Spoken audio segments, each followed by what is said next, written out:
YouTube channel of Adarsh Navodaya education group. कल हम लोगों ने पढ़ा था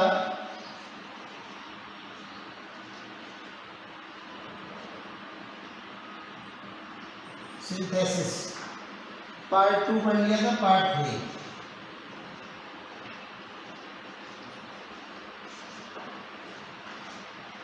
आज है 16 मई 2020।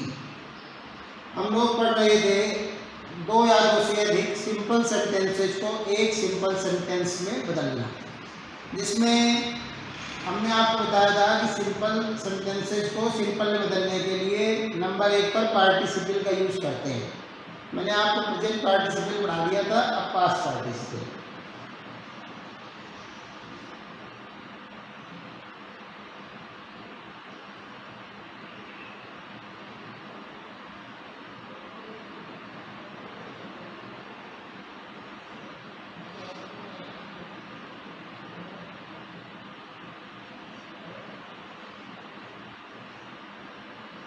ये पास्ट पार्टिसिपल जो है ये एडजेक्टिव की तरह काम करती है, वर्ब की थर्ड फॉर्म से बनती है। होता क्या है, जब कोई या किसी एक वाक्य की वर्ब दूसरे वाक्य में किसी के बारे में बता रही हो, किसी नाउन के बारे में या प्रोनाउन के बारे में कुछ बता रही हो, तो उस समय हम उस वाक्य की उस वर्ब को थर्ड फॉर्म में बदलकर और उस नाउन के आगे रख देते हैं। जैसे मैं आपको बताऊं कि एडजेक्टिव भी दो तरह के होते हैं, मतलब शब्दों के आधार पे, एक शब्द वाले और एक से अधिक शब्द वाले।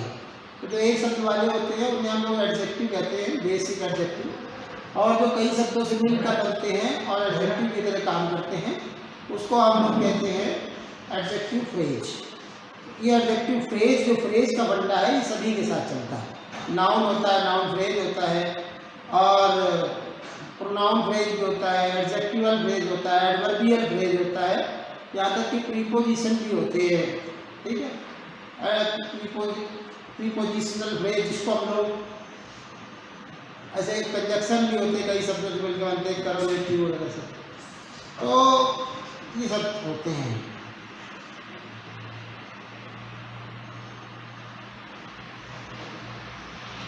देखिए इसके एग्जाम्पल हम लोग देख लेते हैं। मैं एक एग्जाम्पल ये है कि आई हैव अ कोट। देखिए एक बात हो गई, इसमें हैव वर्ब है और ये वर्ब की फर्स्ट फॉर्म है। हैव एक वर्ब, हेल्पिंग वर्ब भी होती है और हैव एक मेन वर्ब भी होती है।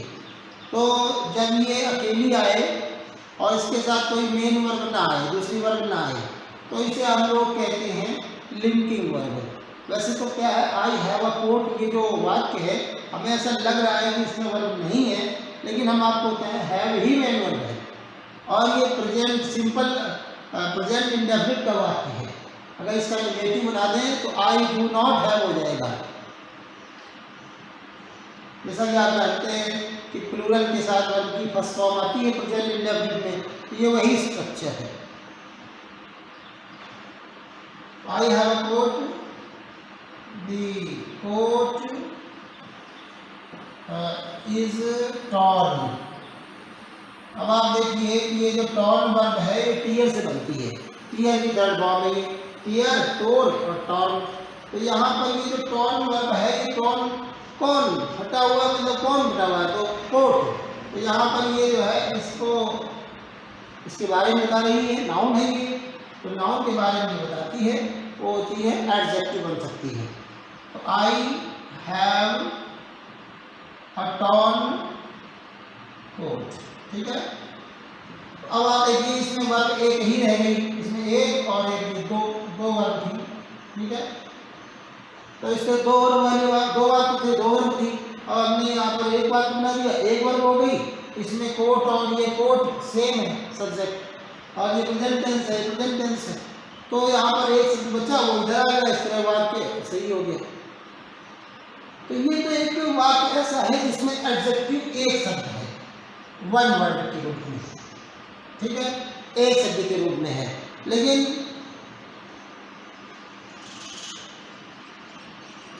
अब हम एडजेक्टिव फ्रेज के रूप में अगर देखें, जब एडजेक्टिव कई शब्दों से बनके काम कर रहा होगा, द शिप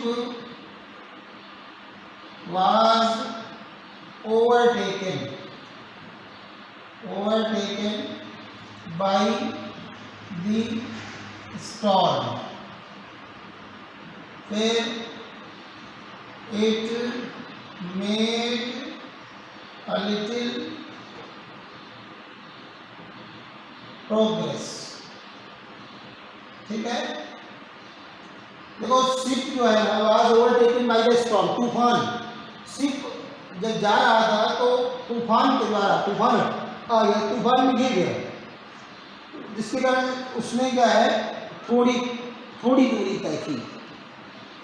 अब यहाँ पर देखिए जो शिप है इट, ये शिप के लिए है, दोनों सब्जेक्ट एक है।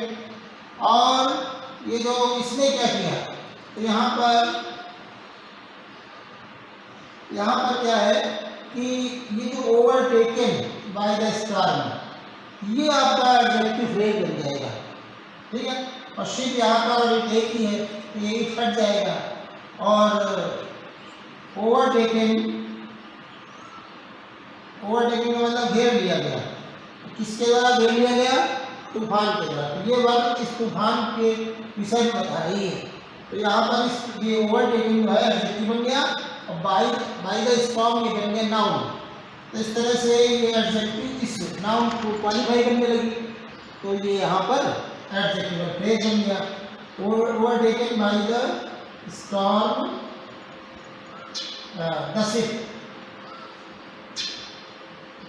Ship made a little progress। ठीक है, तो आप देखिए कि यहाँ पर ये एडजेक्टिव है और यहाँ पर ये एडजेक्टिव फ्रेज हो गया। इसमें ओवरटेकन वर्ब की थर्ड फॉर्म है, मैंने आपको बताया वर्ब की थर्ड फॉर्म से एडजेक्टिव बनता है, इसे हम पास्ट पार्टिसिपल कहते हैं। ठीक है, इसके बाद परफेक्ट पार्टिसिपल,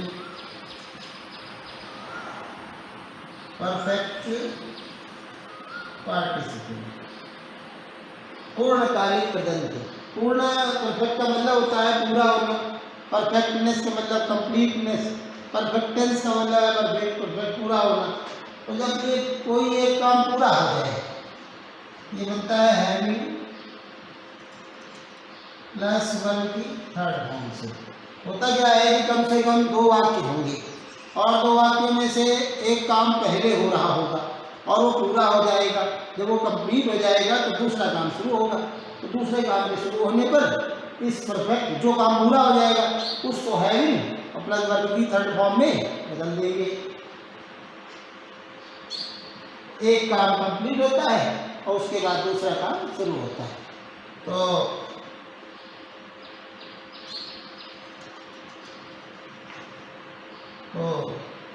एक वाक्य में कार्य पूरा होता है तो एक्शन कंप्लीटेड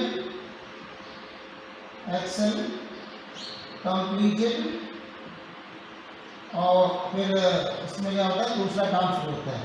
तो अदर ये नेक्स्ट एक्शन स्टार्ट्स, दूसरा काम शुरू होता है। ये इसका अर्थ है, इसकी पहचान समझना। ठीक है, जैसे मैं बताता हूँ कि बात लिखिए, दी सन हैज अराइजन, सूर्य उग आया है। सूर्य हैज मैंने कंप्लीट हो गया, उगने का पूरा हो गया, उग चुका है। उसके बाद उगने के बाद पक्षी चहचहाने लगे, the birds started chirping,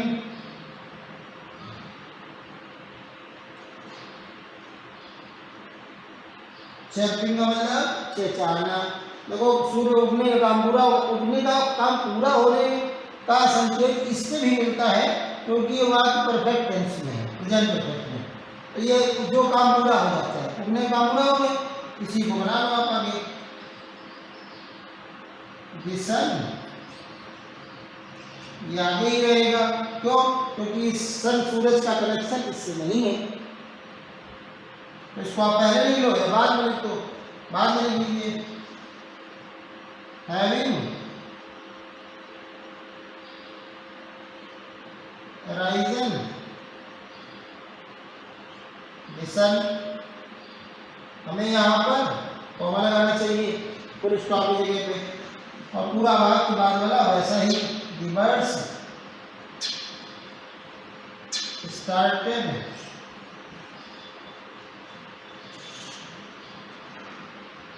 chirping,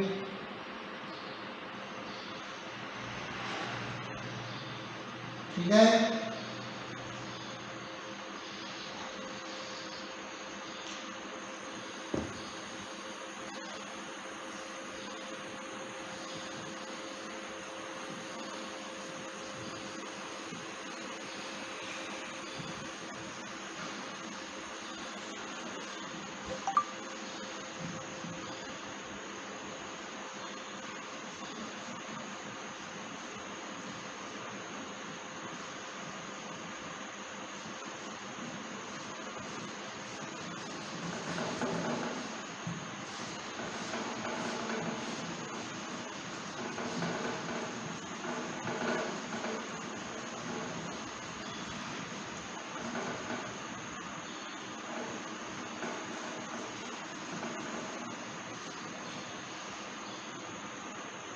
perfect participle में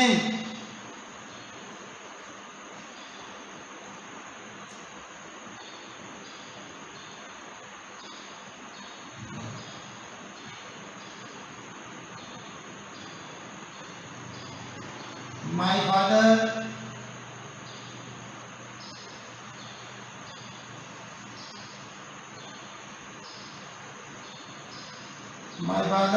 had completed या had written कर दो, had written the letter। देखिए आप इस पहले वाक्य में या तो परफेक्ट टेंस होगा, प्रेजेंट परफेक्ट या पास्ट परफेक्ट कोई भी, और उसके बाद में दूसरा जो या फिर कोई ऐसी मतलब शब्द जो पूरा होना दर्शाए संकेत थे, जैसे कंप्लीट, पूरा होना, फिनिश, ऐसे शब्द आएंगे तो आप उसमें जानेंगे कि काम पूरा हो रहा है। दूसरा he posted it to his office. अब आपको एक बात और बताए कि पहले इसके पहले वाले वाक्य में आपने देखा था कि जो सब्जेक्ट था सूर्य वो एक अलग सब्जेक्ट था, और दूसरे वाक्य में चिड़िया अलग सब्जेक्ट था, दोनों अलग अलग सब्जेक्ट थे, इसलिए हैविंग और राइजिंग के बाद में सब्जेक्ट लिखा गया था। जब सब्जेक्ट एक ही हो, यहाँ पर माय फादर और ही दोनों एक ही सब्जेक्ट है, तो फिर हम एक सब्जेक्ट को हटा देते हैं और जो परफेक्ट बनाते हैं पार्टिसिपल उसके बाद में हम सब्जेक्ट नहीं लिखते। तो having written the letter, having written the letter, comma my father, यहाँ पर ये जो ही है इसकी जगह पे my father आ गया, my father posted it to his office. ठीक है, ये आपका पार्टिसिपल हो गया। फर्स्ट जो पॉइंट है वो पार्टिसिपल हो गया। तो हम पार्टिसिपल का यूज करके दो या दो से अधिक सिंपल सेंटेंसेस को एक सिंपल सेंटेंस में बदल सकते हैं।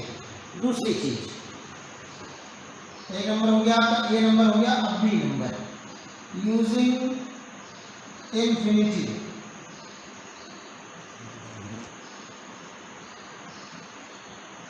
इन्फिनेटिव का प्रयोग करके। इन्फिनेटिव क्या होता है मैं आपको बताऊं, ये नॉन फाइनाइट वर्ब है। जब मैंने आपको वर्ब पढ़ाई थी तो उसमें फाइनाइट और नॉन फाइनाइट दोनों पढ़ाई थी। तो नॉन फाइनाइट के जो पहला पार्ट था वो था पार्टिसिपल और दूसरा पार्ट मैंने आपको पढ़ाया था इन्फिनेटिव। तो इन्फिनेटिव का मतलब होता है 2 + v1। अब इसमें क्या होता है कि इसके हिंदी अर्थ निकालने पर जब इन्फिनेटिव आता है और नाउन की तरह इस्तेमाल होता है तो शुरुआत में सब्जेक्ट के रूप में जब नाउन इस्तेमाल होता है तो उसके बाद में ना निकलता है, ठीक है। लेकिन नाउन के अलावा मतलब सब्जेक्ट के अलावा, सॉरी नाउन की तरह तो इस्तेमाल होता ही है, लेकिन जब नाउन के अलावा नाउन एक सब्जेक्ट के अलावा और कोई रूप में प्रयोग किया जाए तो वहाँ पर के लिए निकलता है। हिंदी अर्थ बनाने पर इसमें के लिए।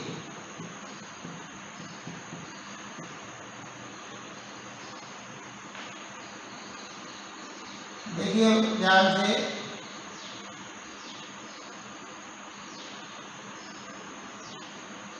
We went to जयपुर, तो जयपुर गया। अब आप यहाँ पर एक बात पूछ सकते हैं, जब दूसरा वाला वाक्य ये बताए कि यहाँ जाने का क्या उद्देश्य था, ठीक। तो he wanted to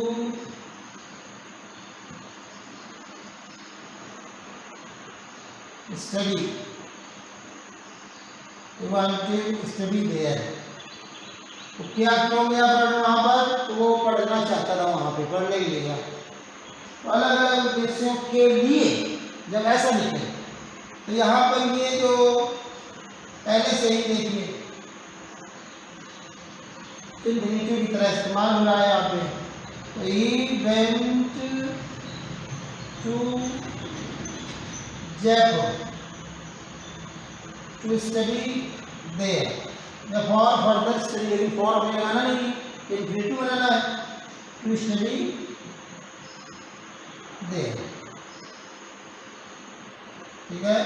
he went to Jaipur to study there. तो हमारा इन्फिनेटिव कहाँ है, ये रहा, ठीक है। और देखिए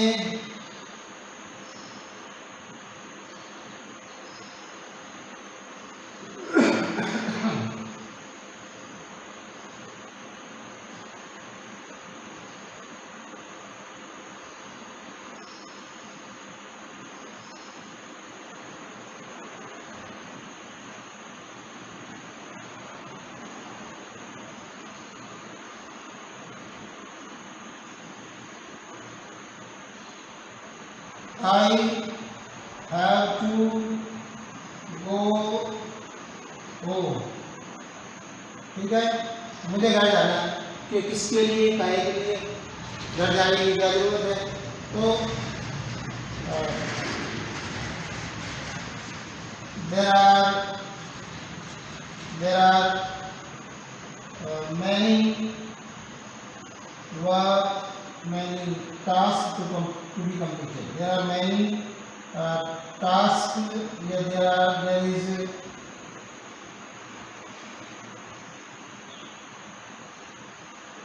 there are many beats या tasks या there is हो जाएगा, तो मच लगा देंगे अनकाउंटेबल में task TASKS to be completed या accomplished, टू बी कंप्लीटेड। मुझे घर जाना है, काफ़ी काम पड़े हुए पूरा करने को, किसलिए जाना है घर, काम पूरा करने के लिए। I have to go home. अब यहाँ पर क्या है, ये जो टू बी कंप्लीटेड ये पैसिव वॉइस, पैसिव वॉइस को दिखा रहा है। तो I have to go home to be to complete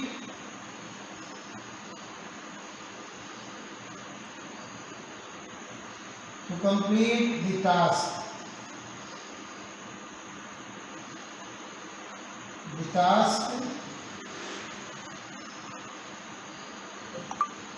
तो इस तरह से ये इन्फिनेटिव की तरह काम कर रहा है। सी नंबर है